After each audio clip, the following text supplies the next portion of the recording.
Air yang seharusnya menjadi sumber kehidupan, hari ini justru berubah menjadi saksi bisu kelalaian manusia. Sungai yang dulu jernih, tempat anak-anak bermain dan warga menggantungkan hidup, kini dipenuhi plastik, limbah, dan sisa keserakahan. Ironisnya, sampah itu bukan datang dari langit, melainkan dari tangan kita sendiri. Setiap kantong plastik yang kita lempar, setiap limbah yang kita anggap sepele, perlahan membunuh ekosistem, dan pada akhirnya membunuh masa depan kita sendiri. Namun, persoalan ini bukan hanya soal lingkungan. Ini adalah soal moral, soal iman, soal tanggung jawab manusia sebagai khalifah di bumi. Majelis Ulama Indonesia telah menegaskan, membuang sampah sembarangan terlebih ke sungai dan laut adalah perbuatan haram. Haram bukan sekedar salah, bukan sekedar melanggar aturan, tetapi melanggar amanah Tuhan. Ya, menurut fatwa itu ada benarnya juga, Mbak, dikarenakan membuang sampah di sungai itu menyebabkan banjir dan mencemari lingkungan, juga merugikan orang lain. Dalam Islam, merusak lingkungan berarti merusak ciptaan Allah. Pertanyaan sederhananya, jika kita mengaku beriman, mengapa kita masih tega merusak lingkungan? Jika kita tahu dampaknya, mengapa kita tetap membuang sampah sembarangan? Dalam Islam, menjaga lingkungan merupakan bagian dari amanah yang diberikan Allah kepada manusia sebagai khalifah di bumi. Fatwa MUI ini sejalan dengan prinsip dasar Islam, yaitu larangan melakukan perbuatan yang menimbulkan kerusakan atau mudarat, baik bagi diri sendiri maupun orang lain. Dalam pendidikan Islam, manusia diajarkan bahwa dirinya bukan penguasa bumi, melainkan penjaga.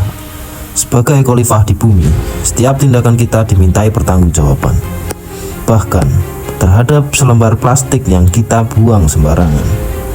Ketika agama menyebut perusakan lingkungan sebagai perbuatan haram, itu bukan untuk menakut-nakuti, melainkan untuk membangun hati yang lalai. Menjaga sungai, laut, dan lingkungan bukan sekedar urusan kebersihan, tetapi bagian dari iman, akhlak, dan ibadah. Islam mengajarkan prinsip la doror wa la diror, artinya tidak boleh membahayakan diri sendiri dan tidak boleh membahayakan orang lain.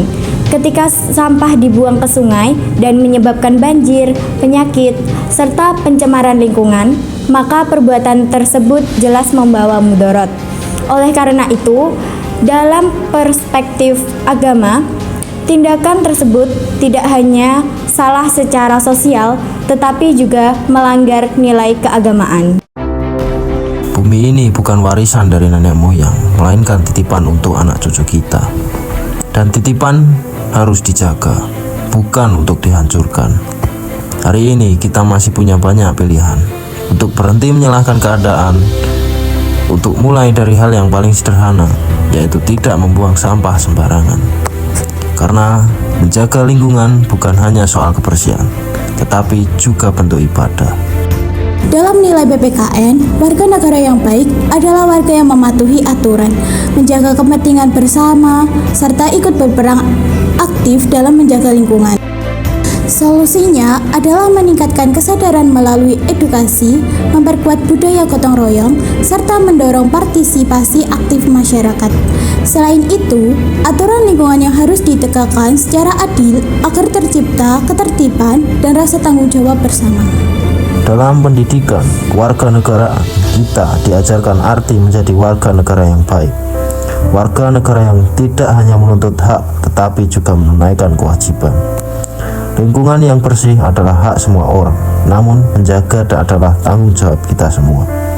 Membuang sampah sembarangan berarti merampas hak orang lain atas lingkungan yang sehat dan layak. Nilai-nilai Pancasila mengajarkan kita untuk berperilaku adil dan beradab, tidak merugikan sesama, dan tidak mewariskan kerusakan kepada generasi berikutnya. Menjadikan fatwa ini sebagai pengingat untuk meningkatkan kesadaran diri, menjaga kebersihan dan kelestarian lingkungan bukan hanya kewajiban sosial, tetapi juga bentuk ibadah. Dengan menjaga lingkungan, seseorang telah menjalankan nilai keimanan dan tanggung jawab kepada Tuhan.